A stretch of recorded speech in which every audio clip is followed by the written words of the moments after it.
নমস্কাৰ বন্ধুসকল, সকলোকে মোৰ অন্য এটি ভিডিঅ'লৈ স্বাগতম জনাইছোঁ। আহকচোন আজি আমি কথা পাতোঁ সমকামী অৰ্থাৎ হোমোছেক্সুৱেলৰ বিষয়ে। সমকামী বা হোমোছেক্সুৱেল হোৱাটো কোনো পাপ নহয়, কিন্তু আমাৰ সমাজখন ইমান জাজমেণ্টেল। আমি যেতিয়া তেনেধৰণৰ ব্যক্তি দেখোঁ বহুত ঠাট্টা মস্কৰা কৰোঁ, কিন্তু সেনেকুৱা কৰিব নাপায়। আমি আমাৰ জেণ্ডাৰ, ছেক্সুৱেলিটি সেইবোৰ নিজে ডিচাইড কৰিব নোৱাৰোঁ। আমাক ভগৱানে পৃথিৱীলৈ পঠিয়াইছে, গতিকে আমি কি ধৰণে জন্ম লৈছোঁ সেইটো ভগৱানে নিৰ্ধাৰণ কৰে। আমি পুৰুষ হ'ম নে মহিলা হ'ম নে লেছবিয়ান হ'ম, গে হ'ম, সেইবোৰ আমি কেতিয়াও চইচ কৰিব নোৱাৰোঁ। সেইটো আমাৰ নিজৰ চইচ হ'ব নোৱাৰে, কাৰণ আমাক ভগৱান পৃথিৱীলৈ পঠিয়াইছে। যেতিয়া ৰাস্তাত কোনোবা গে ব্যক্তি বা তেনেকুৱা ধৰণৰ কমিউনিটিৰ ব্যক্তি আমি দেখোঁ, প্ৰায় দেখোঁ তেনেকুৱা ধৰণৰ ব্যক্তি দেখিলে আমাৰ মানুহখিনিয়ে মানে অলপ বেলেগ ধৰণে তেখেতসকলক ব্যৱহাৰ কৰা দেখা যায় বা নানা ধৰণৰ ঠাট্টা মস্কৰা কৰে, কিন্তু তেনেকুৱা আচলতে কৰিব নালাগে, কৰিব নাপায়। কাৰণ যদি আমি চাওঁ তেখেতসকলৰ জেণ্ডাৰ, ছেক্সুৱেলিটিটো যদি আমি বাদ দি দিওঁ, তেখেতসকলো আমাৰ দৰে একোজন ব্যক্তি ন, গতিকে তেওঁলোকৰো সমানেই ৰাইট আছে, সমান অধিকাৰ আছে। আজি আমি যিধৰণে জীয়াই আছোঁ তেওঁলোকৰো সমান অধিকাৰ আছে। সেইবোৰ ভুল ধাৰণা আঁতৰ কৰিবৰ বাবে আজি মই এই ভিডিঅ'টো বনাইছোঁ। চাই থাকক শেষলৈকে। ভালদৰে মই কৈ দিছোঁ যে হোমোছেক্সুৱেল কি হয় বা সমকামী কাক কোৱা হয়। হোমোছেক্সুৱেল বা সমকামী কাক কোৱা হয় সেইখিনি কথা পতাৰ আগতে আমি পাতি লওঁ আহক আচলতে হেটেৰ'ছেক্সুৱেল কি হয় বা বিপৰীতকামী কি হয়। হেটেৰ'ছেক্সুৱেল মানে হৈছে বিপৰীত লিংগৰ প্ৰতি আকৰ্ষণ থকা, অৰ্থাৎ এজন পুৰুষৰ আন এগৰাকী মহিলাৰ প্ৰতি আকৰ্ষণ থকা অথবা এগৰাকী মহিলাৰ আন এজন পুৰুষৰ প্ৰতি আকৰ্ষিত হোৱা, ইয়াকে কোৱা হয় বিপৰীতকামী অৰ্থাৎ হেটেৰ'ছেক্সুৱেল। এইটো একদম নেচাৰেল হয় আৰু এইটো বহুত কমন হয়। পৃথিৱীৰ সৰহসংখ্যক মানুহে হেটেৰ'ছেক্সুৱেল বা বিপৰীতকামী হয়। এতিয়া মেইন খেলিমেলি ক'ত লাগে?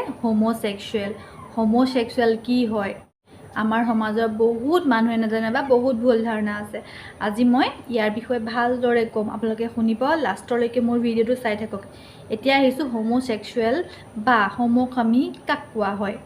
হোমোছেক্সুৱেল বা সমকামী মানে হৈছে একে লিংগৰ প্ৰতি আকৰ্ষিত হোৱা। সমকামী ব্যক্তিৰ ক্ষেত্ৰত এজন পুৰুষ আন এজন পুৰুষৰ প্ৰতি প্ৰেমজনিত আকৰ্ষণ বা যৌন আকৰ্ষণ থাকিব পাৰে। তেনেদৰে এগৰাকী মহিলাৰ আন এগৰাকী মহিলাৰ প্ৰতি প্ৰেমজনিত আকৰ্ষণ বা যৌন আকৰ্ষণ থাকিব পাৰে। এতিয়া আমি জানোচোন আহক LGBTQIA+ কি হয়। প্ৰথমতে আমি ক'ম লেছবিয়ান মানে কি হয়? লেছবিয়ান মানে হৈছে এগৰাকী মহিলা আন এগৰাকী মহিলাৰ প্ৰতি থকা আকৰ্ষণ। হয়তো সেইটো প্ৰেমজনিত আকৰ্ষণ হ'ব পাৰে বা যৌন আকৰ্ষণ হ'ব পাৰে।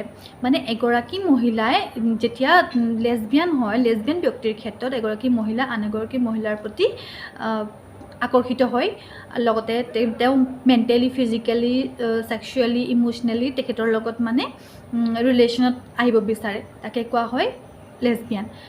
এতিয়া কওঁ আহক জি মানে হৈছে গে। ধৰি লওক এজন পুৰুষ আন এজন পুৰুষৰ প্ৰতি আকৰ্ষিত হৈছে, হয়তো সেই আকৰ্ষণটো তেখেতৰ প্ৰেমজনিত আকৰ্ষণো হ'ব পাৰে বা যৌন আকৰ্ষণো হ'ব পাৰে, তাকে কোৱা হয় গে। মানে তেনেকুৱা ধৰণৰ ব্যক্তিক ক'ব গে, কাৰণ তেখেত এজন পুৰুষ হয় আৰু তেখেতে এগৰাকী পুৰুষক ভাল পাইছে বা পুৰুষৰ লগত ৰিলেশ্যন আছে বা পুৰুষৰ প্ৰতি তেখেত আকৰ্ষিত হৈছে। তেনেকুৱা ক্ষেত্ৰত আমি ক'ম যে সেইজন ব্যক্তিক গে বুলি কোৱা হ'ব। চাওঁচোন বি মানে হৈছে বাইছেক্সুৱেল। মানে ধৰি লওক এজন পুৰুষ এগৰাকী ছোৱালীৰ প্ৰতিও তেখেতৰ আকৰ্ষণ আছে আৰু লগতে তেখেত এজন ল'ৰাৰ প্ৰতিও আকৰ্ষিত হৈছে। ধৰি লওক এজন পুৰুষ একেটা সময়তে এজন পুৰুষৰ লগতো মেণ্টেলি, ফিজিকেলি, ছেক্সুৱেলি চব বণ্ডিং তেখেতৰ লগতো শ্বেয়াৰ কৰিছে, লগতে এগৰাকী মহিলাৰ লগতো তেনেদৰে শ্বেয়াৰ কৰিছে। বা এগৰাকী মহিলা তেওঁ একেটা সময়তে এজন পুৰুষৰ লগতো বা এগৰাকী মহিলাৰ লগতো ছেইম বণ্ডিং শ্বেয়াৰ কৰিছে। সেইটো তেখেত হয়তো প্ৰেমজনিত আকৰ্ষণো হ'ব পাৰে, সেইটো তেখেতসকলৰ যৌন আকৰ্ষণো হ'ব পাৰে। তেনেকুৱা ক্ষেত্ৰত কোৱা হয় বাইছেক্সুৱেল। মানে এজন পুৰুষ এগৰাকী মহিলাৰ প্ৰতি আৰু এজন পুৰুষৰ প্ৰতি, দুইজনৰ প্ৰতি আকৰ্ষিত হৈছে। আৰু ঠিক মানে সেইজন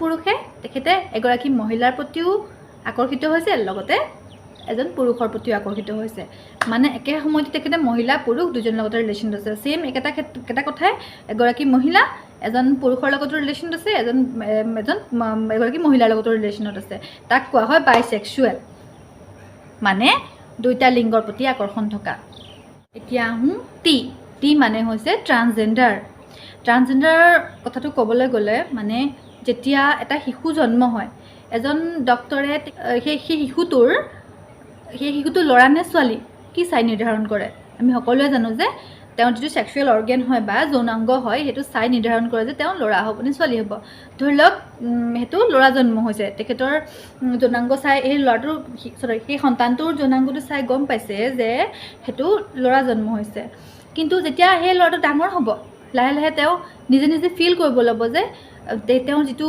নিজৰ মানে মনৰ অনুভূতিবোৰ যিবোৰ ফিলিংছবোৰ সেইবোৰ চব ছোৱালীৰ নিচিনা হ'ব মানে তেওঁ অনুভৱ কৰিব লাগিব তেওঁৰ ঠিকেই তেওঁ ল'ৰা হয় কিন্তু তেওঁ অনুভৱ কৰে যে তেওঁ যিখিনি অনুভূতি হয় ফিলিংছ হয় এজনী ছোৱালী ফিল কৰে মানে তেওঁৰ যৌনাংগটো ল'ৰা কিন্তু তেওঁ ফিলিংছখিনি এজনী ছোৱালী তাক কোৱা হয় ট্ৰান্স ৱুমেন মানে সৰুতে তেওঁ এজন ল'ৰা হৈ জন্ম লৈছিলে কিন্তু ডাঙৰ হৈ তেওঁ গম পাইছে যে তেওঁ মানে ফিলিংছবোৰ ছোৱালীৰ নিচিনা গতিকে তেওঁক ট্ৰান্স ৱুমেন বুলি কোৱা হয় সেম একেটা কথাই এগৰাকী মহিলা প্ৰথমতে জন্ম হওঁতে তেওঁৰ যৌনাংগ মহিলাৰ দৰে কিন্তু যেতিয়া তেওঁ ডাঙৰ হৈছে তেওঁৰ চিন্তাধাৰা তেওঁৰ অনুভূতি সকলোবোৰ এজন পুৰুষৰ দৰে তাক কোৱা হয় ট্ৰান্স মেন এতিয়া আহোঁ আই মানে হৈছে ইণ্টাৰছেক্স বুলি ক'বলৈ গ'লে যেতিয়া এটা শিশু জন্ম হয় শিশুটোৰ যৌনাংগ দুয়োটাই পোৱা যাব সেই শিশুটোৰ ক্ষেত্ৰত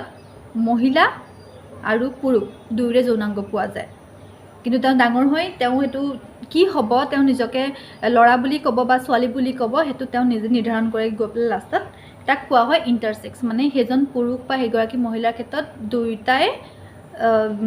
দুয়োৰে মানে যৌনাংগ পোৱা যায় মানে ৰিপ্ৰডাক্টিভ অৰ্গেন যিখিনি আছে দুয়োৰে থাকে পুৰুষ আৰু মহিলাৰ দুয়োৰে থাকে অভেৰিজ থাকিব আৰু এইফালে টেষ্টিছ থাকিব মানে দুয়োটাৰে পোৱা যায় তাৰপিছতে কিউ মানে হৈছে কুৱেৰ মানে এতিয়া মই যে গোটেইখিনি যে ক'লোঁ LGBTI এই গোটেইখিনি একেলগে কুৱেৰ বুলি কোৱা হয় আৰু এটা আছে সেইটো হৈছে এ মানে হৈছে এছেক্সুৱেল মানে এজন ব্যক্তিৰ ক্ষেত্ৰত ধৰি লওক তেওঁ ছোৱালী তেওঁৰ মানে কি হয় তেওঁৰ ফিলিংছ থাকিব পাৰে তেওঁৰ অনুভূতি আছে কিন্তু তেওঁ কেতিয়াও ছেক্স নকৰে মানে তেওঁ কেতিয়াও যৌন মিলন কেতিয়াও নকৰিব ইচ্ছা নকৰে তেওঁ প্ৰেমজনিত সম্বন্ধ কাৰোবাৰ লগত হ'ব পাৰে কিন্তু তেওঁ কেতিয়াও যৌন মিলন নকৰে 4টা বাজিলে এতিয়া লাষ্টত আহিলে সেই প্লাছ চিনটো সেই প্লাছটো হৈছে মানে যিটো আমাৰ ধৰক এতিয়া যিমানখিনি এতিয়া LGBTQ যিমানখিনি জেণ্ডাৰ আইডেণ্টিটি পালোঁ তাৰ বাদেও কিছুমান আৰু বেলেগ জেণ্ডাৰ আইডেণ্টিটি থাকিব পাৰে সেই প্লাছ চিনটোৱে সেই গোটেই সমস্ত সেই জেণ্ডাৰ আইডেণ্টিটিখিনি বুজাইছে মানে আমাৰ সমাজত যিমানখিনি বাকী এইকেইটাৰ বাহিৰে বাকী যিমানখিনি আইডেণ্টিটি আছে গোটেই জেণ্ডাৰ আইডেণ্টিটিখিনি সেই প্লাছটোৱে সূচাইছে এতিয়া বুজি পালে সমকামী হোৱাটো মানুহে মানে ময়ে নিজেই শুনিছোঁ যে সমকামী হোৱাটো পাপ যেতিয়া সৰু আছিলোঁ বহুতো মানুহে মোক ক'ব পাৰে যে এইটো কি ভিডিঅ' দিছে কিন্তু সঁচা কথা ক'বলৈ গ'লে আমাৰ সমাজত এতিয়াও বহুত ভুল ধাৰণা আছে সেই ভুল ধাৰণাবোৰ আঁতৰাবৰ কাৰণে মই এইটো ভিডিঅ' দিছোঁ আৰু মোক যদি কোনোবাই বেয়াকৈ কয় মই বেয়াও নাপাওঁ ক'ব পাৰে সকলোৰে নিজৰ অপিনিয়ন থাকিব পাৰে কিন্তু মই ভাবোঁ যে বাকী সেই মানুহখিনিও আমাৰ দৰে মানুহ মাত্ৰ আপোনালোকে এটা কথা ভাবক তেখেতৰ জেণ্ডাৰ আৰু ছেক্সুৱেলিটিটো বাদ দিয়ক সেইটো বাদ দিলে তেওঁলোকো আমাৰ নিচিনা মানুহে গতিকে আমি তেখেতসকলক সন্মান দিব লাগে যেনেকৈ এগৰাকী আমি এটা ল'ৰা লগ পাম এটা ছোৱালী লগ পাম যিটো ৰেচপেক্ট দিওঁ কিন্তু সেইটো ৰেচপেক্ট সেই মহিলা বা সেই পুৰুষজনে নাপায় যিটো তাহাঁতৰ মানে সেইটো কমিউনিটিৰ পৰা বিলং কৰে তেখেতসকলো আমাৰ দৰে এবাৰ ভাবকচোন কথাটো মই সঁচা কৈছোঁ নে মিছা কৈছোঁ জীয়াই থাকিবলৈতো সকলোৰে সমান অধিকাৰ আছে মই এইটোও জানো